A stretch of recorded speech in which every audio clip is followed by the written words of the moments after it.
I'm back with another Mongoose from Dick's Sporting Goods, another switchback. This one, the Switchback Expert.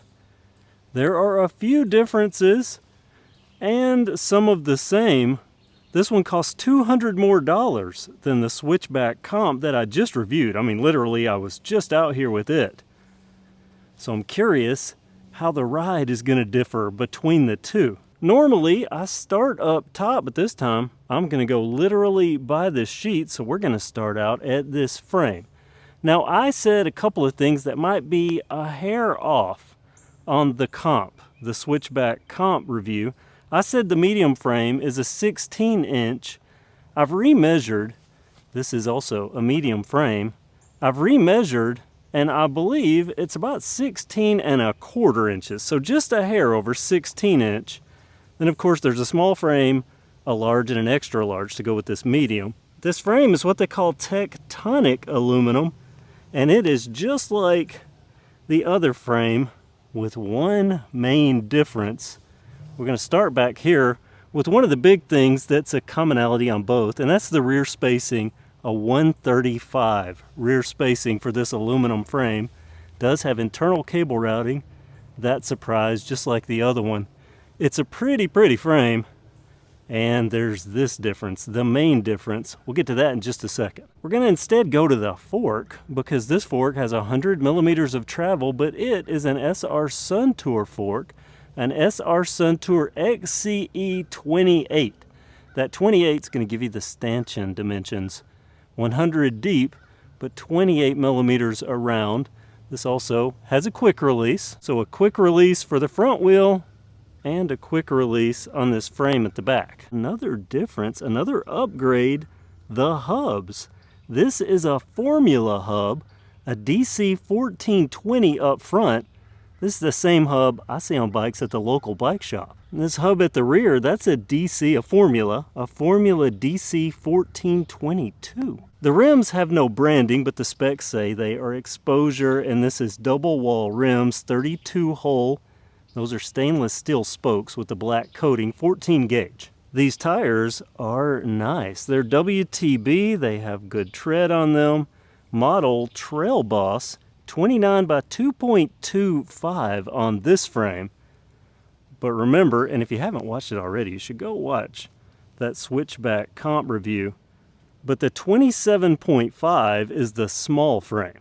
The medium, large, and extra large all are 29ers. And that means they're going to get WTBs with the Trail Boss, 29 by 2.25. This is where it's going to get different, at least the second half. Well, even the first half, really, part of it.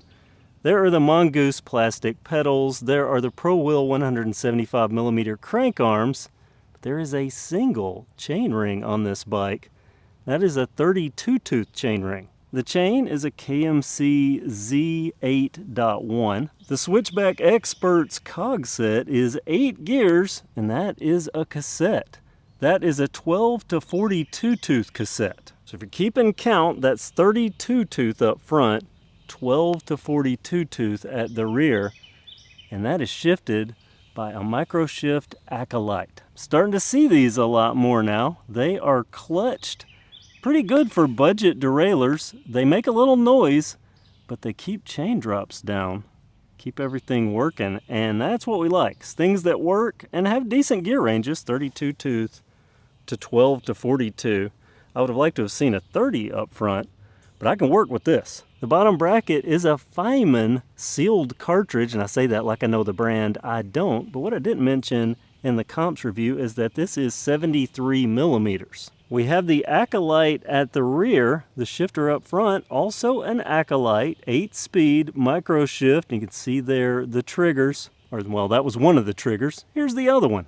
These are good shifters. They work, this is surprisingly good shifting. These Acolytes, I think they shift well above their class. Handlebars, both the Comp and this Expert share 720 millimeter handlebars, 31.8 diameter. Now I messed up one thing on the Comp review. The stem is 40 millimeters and it has a 7-degree rise. The bars themselves have a 15 millimeter rise. I think I said 7 millimeter on the comp review. Right, I've already shown you this frame and that it has a tapered head tube. This is a ZS 4456, and it has a reducer in here because that is a straight steerer fork, but this can be upgraded to a tapered fork. Back up top for the brakes, because these are labeled nut. Now, I'm told on the specs that they're JAK, a jack model brake, but these say nut. I've seen this brand one other time. I don't think I've ever ridden them. But nut brakes, they're hydraulic brakes. I like that, hydraulic disc. Let's get over there and look at this rotor. More nut branding.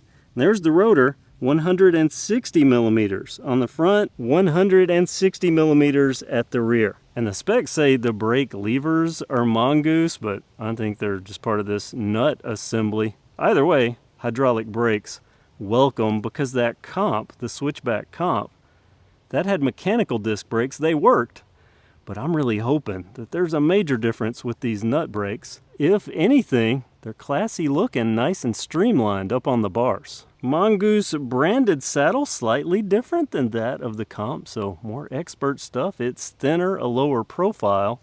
This is an exposure seat post, 350 by 30.9, and there's the quick release. The last thing on the specs is the grips, and they call these exposure single density, but I know these as Mongoose honeycombs. I've seen them for years. I've been on every Mongoose I've bought in the past 4 or 5 years.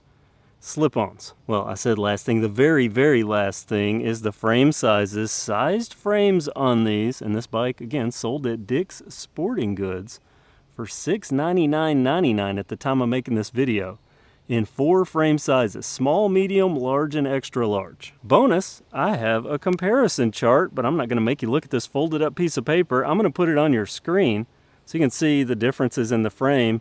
Well, they both have internal cable routing, but the experts branded progressive trail bike geometry. I have that too. I'll go ahead and put that on your screen.